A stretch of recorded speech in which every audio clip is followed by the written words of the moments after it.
Hello everyone. तो आज हम डिस्कस करने वाले हैं मेजरमेंट एंड मेट्रोलॉजी के objective questions. Science of precise and accurate measurement of various physical quantities is termed as. तो राइट ऑप्शन है आपका ऑप्शन ए, मेट्रोलॉजी। तो साइंस ऑफ मेजरमेंट को हम बोलते हैं मेट्रोलॉजी। अगेन सेम क्वेश्चन है, science of measurement is known as metrology. तो हम मेजरमेंट कैसे करते हैं? अननोन क्वांटिटी को कंपेयर करते हैं नोन क्वांटिटी के साथ।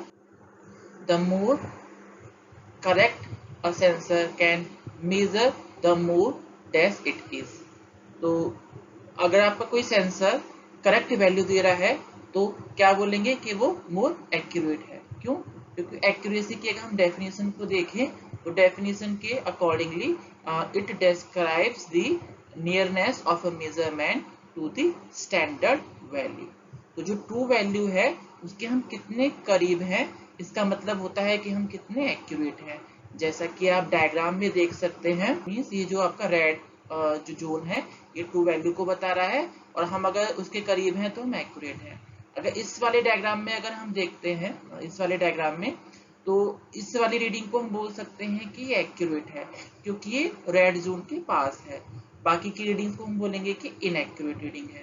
यानी अगर आपको 100 वोल्ट मेजर करना है, ठीक है, अगर आपका इक्विपमेंट बोल रहा है 101 वोल्ट, तो आप बोलोगे कि एक्यूरेट है, ठीक है। और यहाँ पर अगर आप देखो इसको रीडिंग को 105 वोल्ट मान लीजिए, ये 105 वोल्ट है, तो आप बोलोगे इनएक्यूरेट है हमारा सेंसर। नेक्स्ट क्वेश्चन है, in a measurement, what is the term used to specify the closeness of two or more measurements?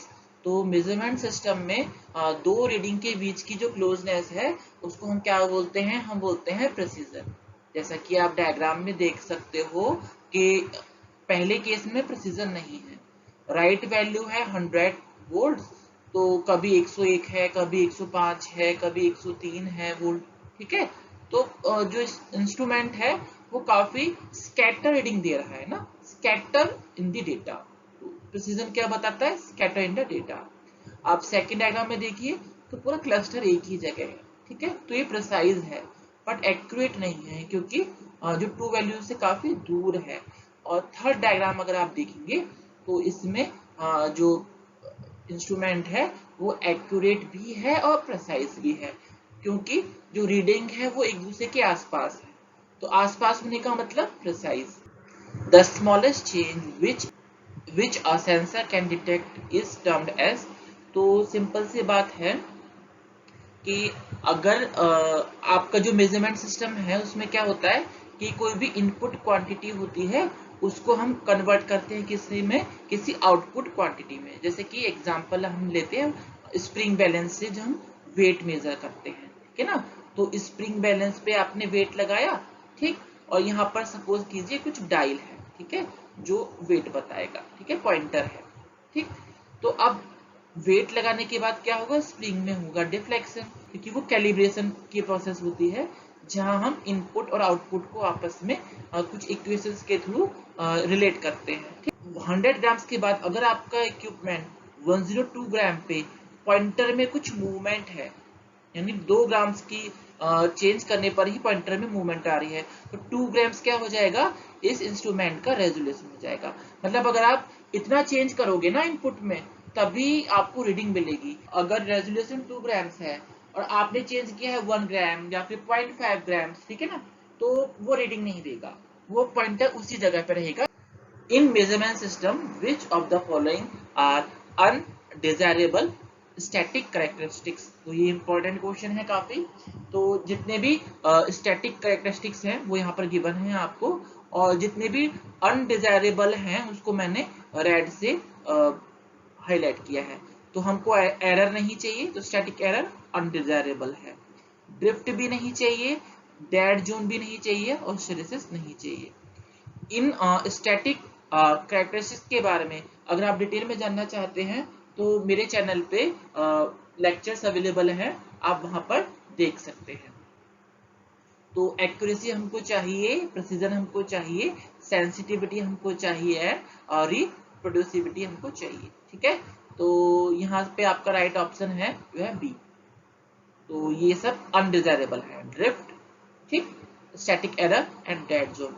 अभी क्या होते हैं ये आप मेरे लेक्चर्स में देख लीजिएगा। नेक्स्ट है the desirable static characteristics of a measuring system are. ये आप याद रख लीजिएगा, ये क्वेश्चन काफी इंपॉर्टेंट है, ठीक है। तो अगेन आपका आंसर है, इसको टेबल को याद रख लीजिए, जो लिस्ट है, ठीक है।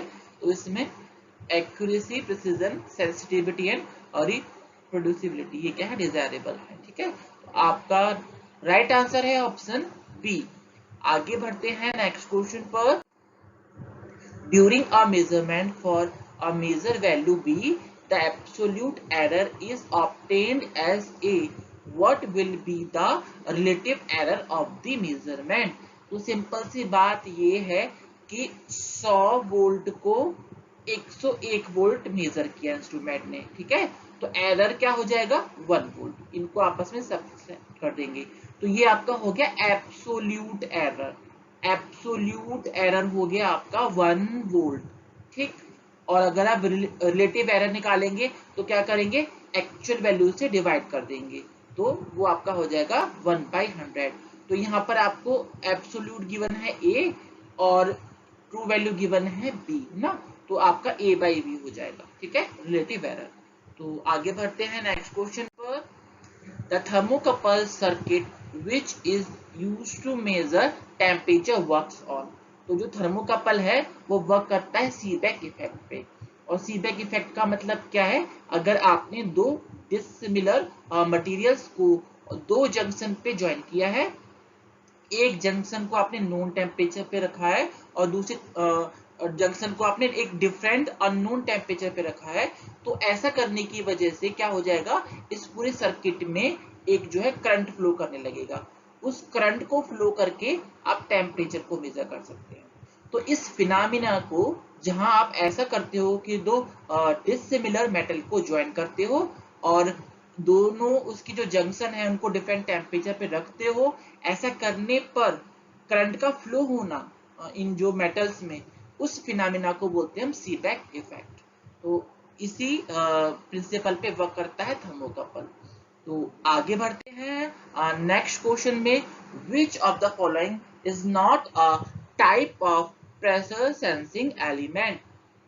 तो मैंने पूरा डिटेल में आपको लिस्ट गिवन है, तो जितने भी प्रेशर सेंसिंग एलिमेंट है उनको तीन कैटेगरीज में डिवाइड किया गया है। पहला है आपका लो प्रेशर मेजरमेंट इंस्ट्रूमेंट, जिसमें आपके चार आते हैं, Pirani, ionization, Knudsen and McLeod. Second है आपका मॉडरेट प्रेशर मेजरमेंट डिवाइस, जिसमें आपके manometer, wooden tube, bellows and diaphragms आते हैं। एंड थर्ड है आपका प्रेशर ट्रांसड्यूसर्स, जिसमें ये सब आते हैं, ठीक है, ये आप देख सकते हो। तो यहाँ पर कहीं भी ऑरिफिस प्लेट नहीं है। ऑरिफिस प्लेट का जैसा कि हम जानते हैं, हम यूज करते हैं for the measurement of mass flow rate. तो बाकी चारों के चारों ना, A B C E, they are pressure sensing instruments. Only the option D is the instrument which is used to measure the mass flow rate. तो हमारा answer होगा option D. आगे बढ़ते हैं नेक्स्ट क्वेश्चन में। The ionization gauge an instrument use for the measurement of, जैसे कि मैंने आपको लास्ट ही क्वेश्चन में बताया था, आप इसको याद कर लीजिएगा। The example of instruments which are used for the measurement of the low pressures are Pirani gauge, ionization gauge, Knudsen gauge and Macleod gauge। तो हमारा जो आयोनाइजेशन गेज है वेरी लो प्रेशर, तो ऑप्शन ए इज राइट, ठीक है। आगे बढ़ते हैं नेक्स्ट क्वेश्चन पर।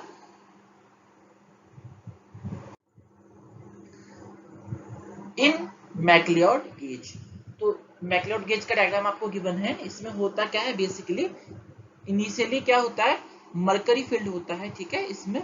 और यहाँ से आप ऐसे फ्लूइड को एंटर कराते हो जिसका आपने प्रेशर मेजर करना है, ठीक है। तो low pressure fluid is compressed to a high pressure which is read by a manometer technique. तो ये जो लो प्रेशर फ्लूइड है उसको जो है ये मरकरी जो है ये कंप्रेस करती है, और ये जो मेजरमेंट है यहाँ पर स्केल पे पढ़ लेते हैं और उससे हम प्रेशर बता देते हैं। आगे बढ़ते हैं। Wooden tube is use for the measurement of the gauge pressure of.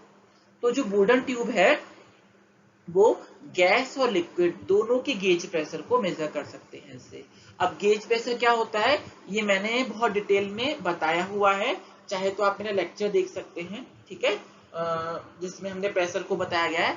पर मैं शॉर्ट में बता देता हूं आपको। कोई भी प्रेशर जो एटमॉस्फेरिक प्रेशर से ऊपर होता है उसको हम बोलते हैं गेज प्रेशर, ठीक है।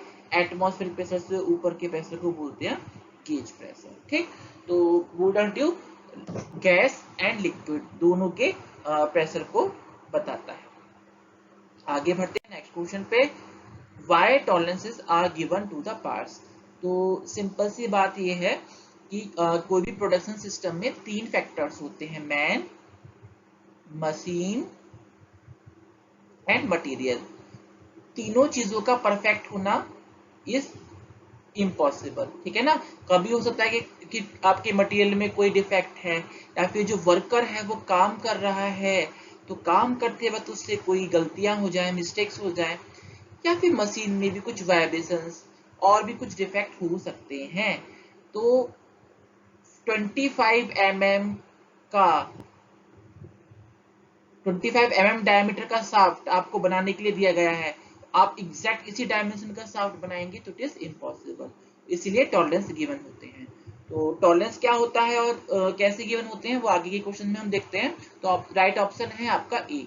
तो जो परफेक्ट पार्ट है उसको बनाना इम्पॉसिबल होता है क्योंकि 3 फैक्टर्स होते हैं, मैन, मशीन एंड मटेरियल। आगे बढ़ते हैं नेक्स्ट क्वेश्चन पर। What is bilateral tolerance. तो टॉलरेंस क्या होता है और बायलैटरल टॉलरेंस क्या होता है। तो बात बड़ी सिंपल है कि जैसे कि यहाँ पे मैं बोलता हूँ कि ये जो शाफ्ट है वो 25 mm का बनाना चाहिए था, लेकिन अगर आपका जो कस्टमर है वो ये कह रहा है आपको कि अगर शाफ्ट का डायमेंशन 24.9 mm हो और 25.1 mm, इन दोनों के बीच में अगर होगा तो मैं उसको एक्सेप्ट कर लूंगा। तो ये आपका कहलाता है 24.9 लोअर लिमिट, 25.1 अपर लिमिट, ठीक है। और इन दोनों के बीच का जो डिफरेंस है वो कहलाता है टॉलरेंस, कि इतना हम टॉलरेट कर लेंगे deviation from the desired shape. तो डिजायर्ड तो मुझे 25 mm चाहिए, लेकिन इतना जो डेविएशन है वो मैं एक्सेप्ट कर लूंगा, ऐसा बोल रहा है कस्टमर। अगर ये डेविएशन दोनों साइड है ना, जो आपका डिजायर्ड साइज है उससे कम भी एक्सेप्ट कर लेंगे और उससे ज्यादा भी, ठीक है। तो ऐसा बोलेंगे हम इसको, हम क्या बोलते हैं इसको, हम बोलते हैं बायलैटरल टॉलरेंस, ठीक है ना। तो डिजायर्ड साइज के दोनों side, upper and lower side, तो बायलैटरल टॉलरेंस, ठीक है। नेक्स्ट है आपका बायलैटरल system for tolerance, ठीक। tolerances are given on both positive and negative sides of the basic size, जैसा मैंने अभी आपको लास्ट में भी बताया। in unilateral system for tolerance, one tolerance is 0 and other tolerance is given on any one side of the basic side, ठीक है। Option B is right, ठीक है। तो जैसे कि कस्टमर बोल रहा है कि अगेन वही एग्जांपल लेते हैं, 25 mm का आपने शाफ्ट रिक्वायर्ड था और जो कस्टमर कह रहा है कि भाई इससे ज्यादा मैं एक्सेप्ट नहीं करूंगा, 24.9 होगा तो मैं एक्सेप्ट कर लूंगा, अगर 25.1 होगा तो मैं उसको एक्सेप्ट नहीं करूंगा। इट मींस एक साइड पे जो टॉलरेंस है वो 0 है, 25 के ऊपर कुछ भी एक्सेप्टेड नहीं है, तो 0 टॉलरेंस इसके ऊपर। नीचे तो वो कह रहा है मैं 0.1 तक एक्सेप्ट कर लूंगा। तो यहाँ पर जो यूनिलैटरल सिस्टम ऑफ टॉलरेंस होता है उसमें वन साइड टॉलरेंस होता है 0 और दूसरी साइड टॉलरेंस गिवन होता है।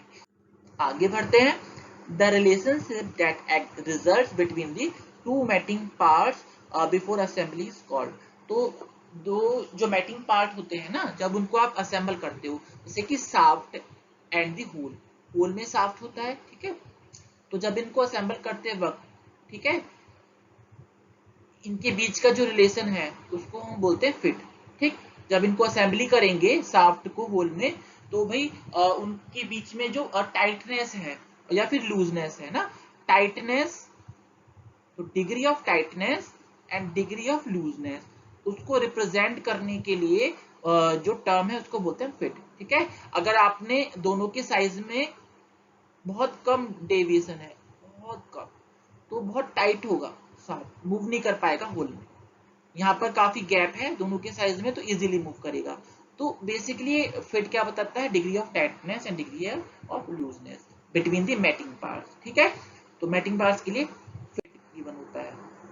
अब नेक्स्ट है आपका, तीन टाइप के फिट होते हैं। पहला है आपका क्लियरेंस फिट। ठीक है, तो in clearance fit tolerance zone of the hole is entirely above that of shaft, answer C. ठीक है, क्लियरेंस का मतलब ये है कि आपका जो शाफ्ट है वो हमेशा स्मॉलर होगा as compare to the whole.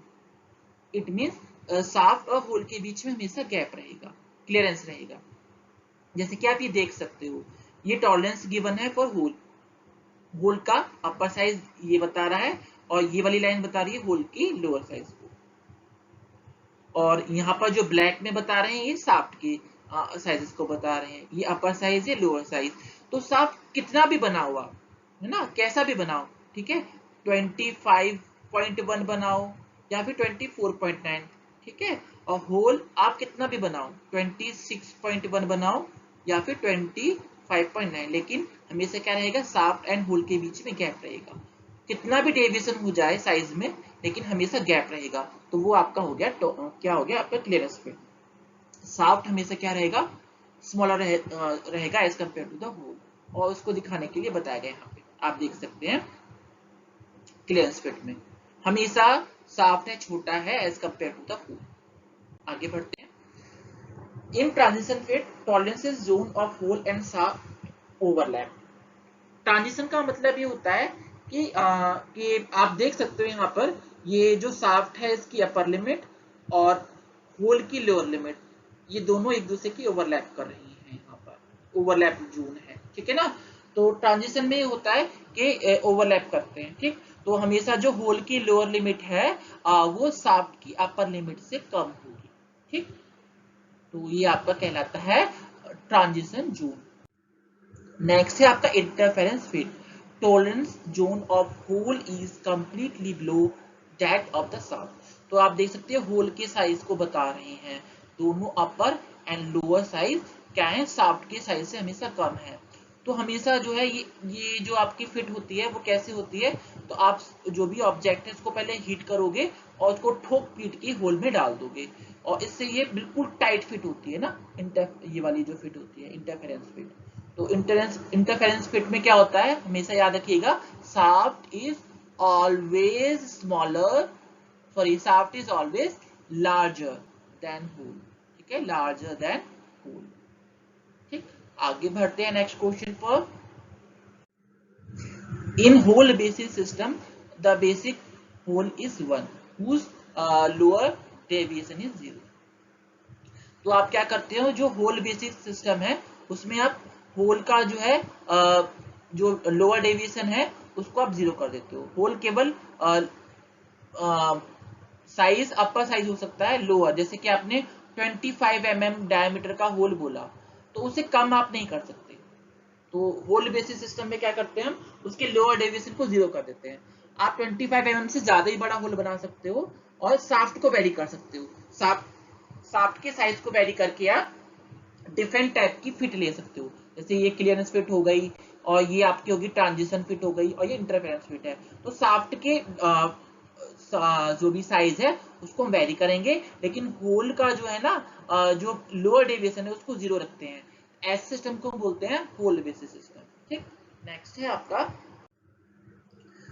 In shaft basis system the basic shaft is 1 whose upper deviation is 0। ठीक है, अब इसमें क्या करेंगे, शाफ्ट के अपर साइज को जो है फिक्स कर देंगे। ठीक है, इसका डायमीटर जो है 25 mm से ज्यादा नहीं हो सकता। फिर होल के साइज को वेरी करके, कम ज्यादा करके फिट को हम ऑब्टेन करते हैं। तो यहाँ होल कभी आपने बड़ा बना दिया, कभी मीडियम साइज का रखा हो, कभी बहुत छोटा कर दिया। जब छोटा कर दिया तो आपका इंटरफेरेंस हो गया, ये ट्रांजिशन हो गया और ये क्लियरेंस फिट हो गया। तो इस तरीके से ये आपका होता है शाफ्ट बेसिस सिस्टम। ठीक, लास्ट क्वेश्चन है, according to the Indian standard total number of tolerance gates are. तो आंसर है 18। तो आप जुड़े रहिएगा मुझसे, ऑब्जेक्टिव क्वेश्चंस के और वीडियोस भी बनाता रहूंगा आपके लिए।